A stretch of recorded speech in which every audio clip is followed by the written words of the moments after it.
Good afternoon. Welcome to episode number 9 of Janine Fallon Mauer's Exploring Woodstock History. Today the topic is Lasher Funeral Home and the intertwined families and events that bring about change. I, like many of you, are mourning the loss of our town funeral home and undertaking establishment. However, from my point of view, if there's one aspect of life we can count on, it's that change is our constant companion. One reason for the loss of our funeral home that is so very hard to accept could be very little has changed for almost 140 years in Lasher Funeral Home, which you can see behind me here on Tinker Street. I first learned about the idea of a family undertaking service when I was researching my Fallons of Kingston, New York. While researching the post-Civil War era Irish immigrants that I'm descended from, I learned that Thomas Fallon had a thriving undertaking business in Kingston during the latter part of the 19th century. Now, what exactly does that mean? I know from studying my Irish relatives that most of the times deceased family members were laid out at home in a casket, in the parlor, or in the bedroom of the deceased. Women, known as the layers out of the dead, prepared the body of the deceased in a ritualistic fashion prior to the family viewing. And when the deceased was removed from the house, many times they were carried out in a long wicker basket, often out the side door or the back door. Over time, the role of the undertaker became a more male-dominated endeavor, eventually being looked at as a profession: undertaking, embalming, and then funeral directing. And this was that kind of transition period of time that we all, our ancestors, experienced between home viewing to the funeral parlor setting.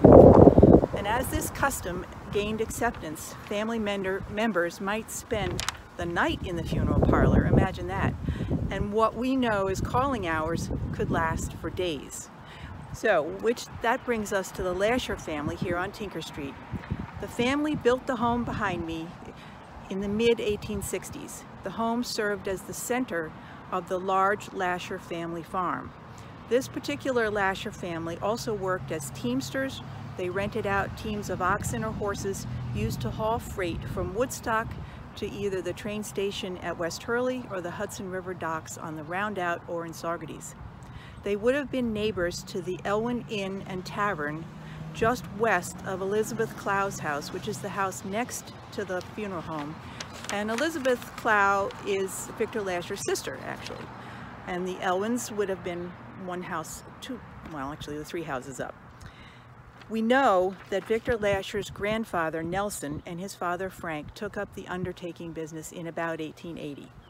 Frank would have been entering into the undertaking business during about that time of the transition from paying respect to your deceased ones at home to a more formal funeral parlor. Now, during the 1900s, Woodstock could boast 2 undertaking establishments. Will Rose writes in Vanishing Village that the difference between Hiram Bovee, or Hype Bovee as he was known, his simple operation, which was located near the center of the village, and Nelson and Frank Lashers, was that Bovee didn't have a big fine home and a lawn and a new hearse and a big team of black horses and stocks of coffins in that fine coffin building. Bovee's undertaking established what is in a barn near what we call the old forge house by the Tannery Brook. Victor took over the family business in 1914 and was the town funeral director and undertaker for 45 years. In April of 1917, Victor married the lovely Edith Louise Riseley in a wedding ceremony officiated by David Brake of the Dutch Reformed Church. The beautiful setting was the home of the bride, the Riseley boarding house, which sits at the corner of 375 and 212. We know it as Cucina today. The bride's attendant was her sister Anna May and her fiancé Frank Bradley of West Saugerties, who in not too distant future would be Bradley Meadows. The family owned all of the property where Bradley Meadows is too. Now the lovely bride wore a gown of white embroidered crepe and her veil was adorned with a wreath of orange blossoms, and Miss Pearl Lasher presided at the piano. After an extended wedding trip, the couple resided on Tinker Street at the Lasher Funeral Home. Interestingly, in March of 1928, After a short but debilitating illness, Edith Riseley's father, Cornelius Riseley, committed suicide at that boarding home. The gruesome details can be found in his obituary. And who do you imagine picked up Mr. Riseley's body after Coroner Connor of Kingston and Dr. Downer of Woodstock confirmed the cause of death? It was Victor Lasher, the deceased son-in-law. And within a year, the Riseley boarding house, which had a wide reputation as a popular summer boarding house with its spacious lawns and peaceful surroundings, was sold by the widow Ida Riseley to David Reesner and the Woodstock Property Company, and it became the Woodstock Golf Club. So Victor Lasher was a prominent Woodstocker. He was an integral part of the leadership of Christ Lutheran Church. He was a fire commissioner, and prior to his death at 89 years old, he and Edith celebrated their 59th wedding anniversary. The next person to have Lashers is Bob Boyd, who came to Woodstock in 1959. He was trained in mortuary science with the experience he had in Westchester and Schenectady. He purchased the Lasher Funeral Home when Victor Lasher retired. Bob easily assimilated into the Woodstock community. He was a member of the Woodstock Garden Club, a member of the Woodstock Reformed Church, and he served as a deacon there for several years, and he also was a Civil War enthusiast. And now we've come full circle with Ken Peterson. So in 7th grade, Ken already knew he wanted to be a funeral director. During his high school years, Ken would spend afternoons assisting Victor Lasher at the funeral home, cutting grass, washing cars, and cleaning the funeral home.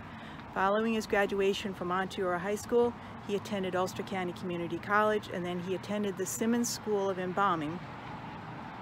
He earned his New York State license to practice funeral directing in 1975 and continued as a funeral director with Bob Boyd, and then purchased it from Bob Boyd in 2005.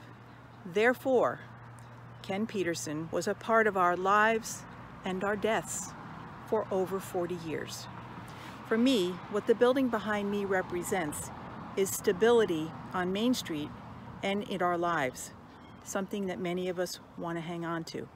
Similarly to the untimely death of Cornelius Riseley and the introduction of the Woodstock Golf Club to our small town, the unexpected death of Ken Peterson has left an important property on Tinker Street, poised to be part of another change in Woodstock. Thank you for watching Exploring Woodstock History with Janine Fallon Maurer. Our flea market opens on May 22nd.